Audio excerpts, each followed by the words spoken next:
Oke,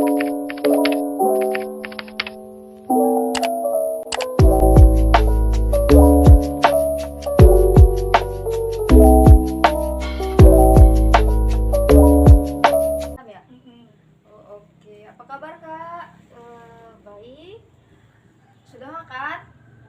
Sudah, alhamdulillah. Dibawa santai aja ya Kak, relax, nggak usah terlalu nervous. Kalau Kakak mau minum, silakan minum, udah tersedia air minum. Perkenalkan, nama saya Andri Roida. Boleh Kakak panggil Kakak ataupun Mbak Andri. Sebelumnya maaf, silakan perkenalkan diri Kakak dulu. Nama saya Murlina, umur saya udah 26 tahun.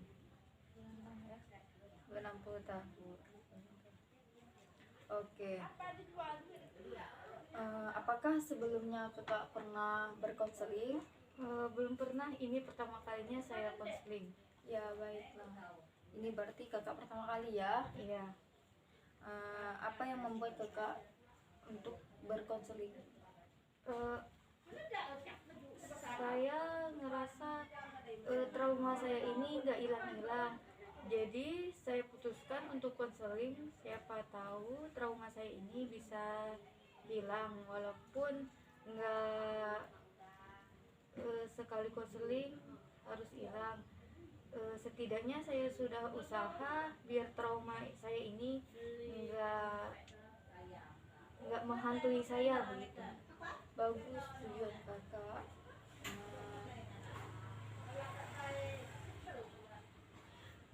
Trauma ini sudah berapa lama Kak? Sekitar akhir 2017, Desember 2017. Maaf, boleh diceritakan kronologinya? Kalau Kakak nggak mau, nggak apa-apa. Oh iya, waktu itu saya masih kuliah.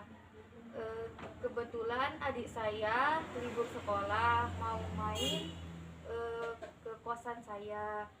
Jadi karena udah berapa hari dia di kosan saya nggak keluar nih, saya ajakin nih keluar kos ya, jalan-jalan sambil beli kebutuhan sekolahnya dia. Waktu itu kejadiannya malam Jumat. Dari kosan saya tuh saya sudah merasa kok nggak enak ya, kok ada ganjal ya. Jadi baru setengah perjalanan saya ngomong nih sama adik saya, yuk kita pulang aja nih, perasaan kakak tuh nggak enak nih. Sudah, oke, kata adik saya. Sebelum pulang ke kosan kita nyari makan dulu ya. Waktu itu pas di perempatan, kebetulan kan ramai nih karena di perkotaan, dan jalan di perempatan itu cukup gelap. Waktu itu saya mau belok ke kanan dan ternyata terjadi tabrakan saya sama adik saya dan dua perempuan. Setelah itu kami dibantu sama orang-orang sekitar di pinggir jalan. Lawan kami tabrakan itu kayak mencaci maki, kalian ini gitu-gitu dengan kata kotor, kata kasar. Saya drop lah gitu. Langsung saya ngeblank, ya Allah ini kenapa ya kayak gitu. Lawan saya itu selalu maki-maki, caci maki kayak gitu. Setelah itu lawan tabrakan saya itu udah saya bawa ke rumah sakit setempat yang dekat dari kejadian. Udah saya obatin dan saya tanya nih, waktu itu sampai di rumah sakit si lawan kami tuh bilang katanya kepalanya sakit lah, ini tuh kayak dia ngomong ke saya kayak udah parah gitu karena kejadian tadi.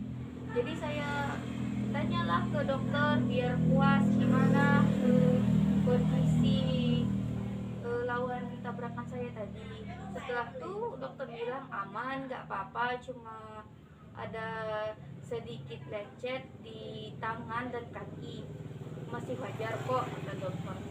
Oh iya, jadi setelah itu saya nelpon orang tua saya datang untuk ini menyelesaikan masalahnya. Dan kami tuh maunya sih diselesaikan secara kekeluargaan.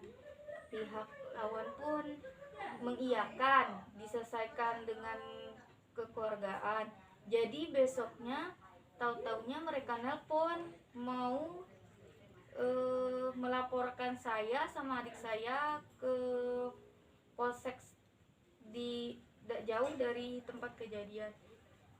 Awalnya saya kaget kan, karena waktu di rumah sakit dokter bilang nggak apa-apa, cuma memang motor mereka tuh ada kerusakan dan saya mau menggantinya. Setelah itu di kantor polisi juga mereka tuh kayak ngajak ribut gitu. Saya mah santai kayak gitu, bisa diselesaikan. Setelah itu saya menceritakan kronologi awal sampai akhir ke polisi, dan polisi menyebutkan bahwa itu memang murni kecelakaan. Mereka tuh tetap ngotot, kayak saya tuh sengaja gitu nabrak mereka. Saya bilang lah sama polisi, untuk apa pak, saya masih sehat, akal saya sehat, mungkin lah saya menabrak diri saya sendiri, itu kan merugikan saya dan merugikan orang lain gitu. Mereka tuh ngotot biar saya sama adik saya tuh tetap salah gitu. Padahal menurut polisi itu murni kecelakaan, nggak ada unsur disengaja, dan saya pun nggak kenal sama mereka. Jadi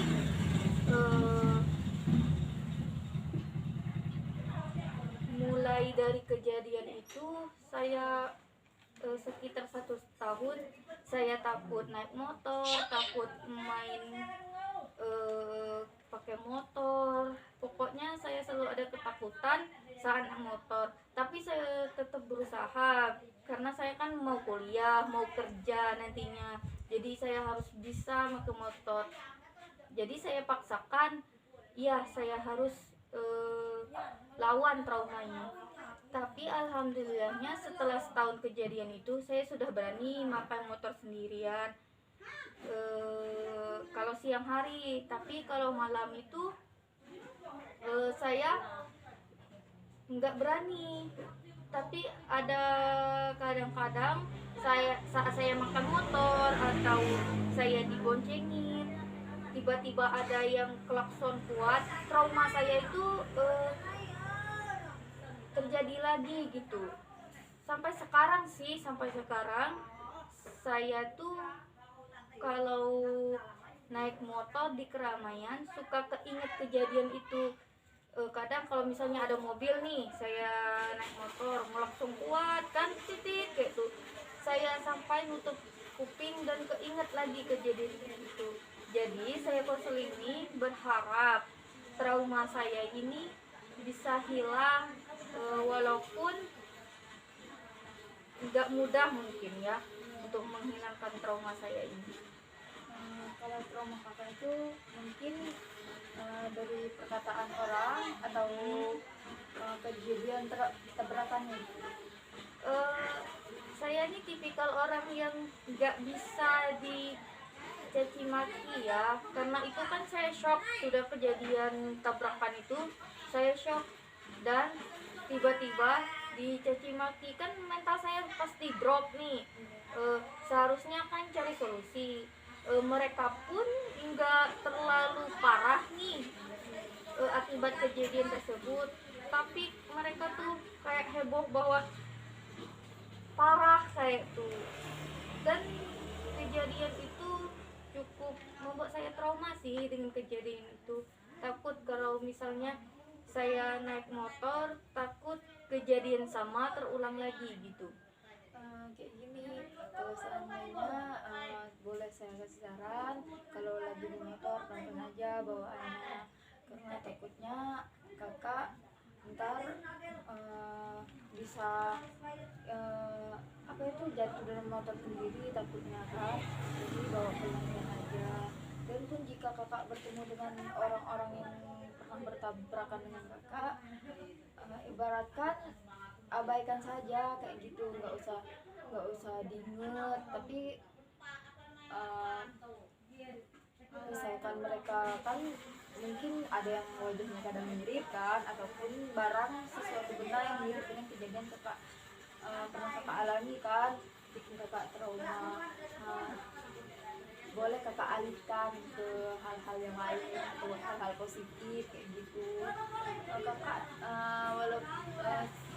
misalnya setelah kakak kejadian trauma ini, kakak pernah nggak waktu sendiri pernah kepikiran gitu, kakak stres? Pernah, misalnya saya lagi sendiri nih, ingat kejadian tabrakan itu, saya jadi stres kayak tuh, kepikiran terus, nggak nafsu makan kayak gitu. Misalnya kalau kakak lagi nggak itu kan, lagi kepikiran waktu kejadian tersebut, boleh kakak alihkan, atau kakak apa yang bikin kakak senang kayak gitu. Sesuatu yang kakak sukai, silakan kakak lakukan hal-hal yang tersebut, gitu aja.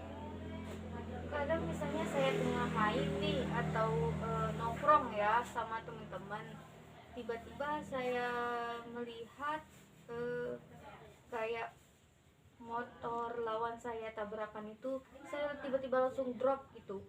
Saya drop dan saya minta pulang sama teman saya. Tadi kenapa gitu? Tadi happy aja gitu. Setelah saya melihat motor kayak yang dipakai lawan tabrakan tuh, saya langsung drop gitu, langsung stres, menyendiri kayak gitu. Biasanya memang kalau ada hal-hal trauma kayak gitu, pasti ketika kita ingat kan, kalau kita ingat kejadian hal tersebut, pasti ada kayak ya saya ngerasa takut kan, kecemasan dengan orang tersebut. Takutnya orang-orang itu bertemu lagi dengan kita, taunya itu labrak kita kan. Jadinya biasa kalau jangan, kakak ini yang perlu memaksakan, maksudnya yang perlu memaksakan untuk menghilangkan trauma tersebut. Perlahan aja kak, menghilangkannya, nggak apa-apa, perlahan mungkin bisa hilang. Itu saja mungkin kak. Kakak kalau misalnya kalau belum ada itunya, kemajuannya, boleh kembali lagi untuk berkonseling kepada saya atau pakar psikolog lainnya. Terima kasih banyak ya Kak atas sarannya. Saya berharap dengan konseling ini trauma saya perlahan-lahan bisa hilang. Terima kasih banyak juga kak sudah ikut partisipasi juga. Semoga nantinya kakak bisa perlahan-lahan untuk meringankan rasa trauma tersebut. Terima kasih. Ya.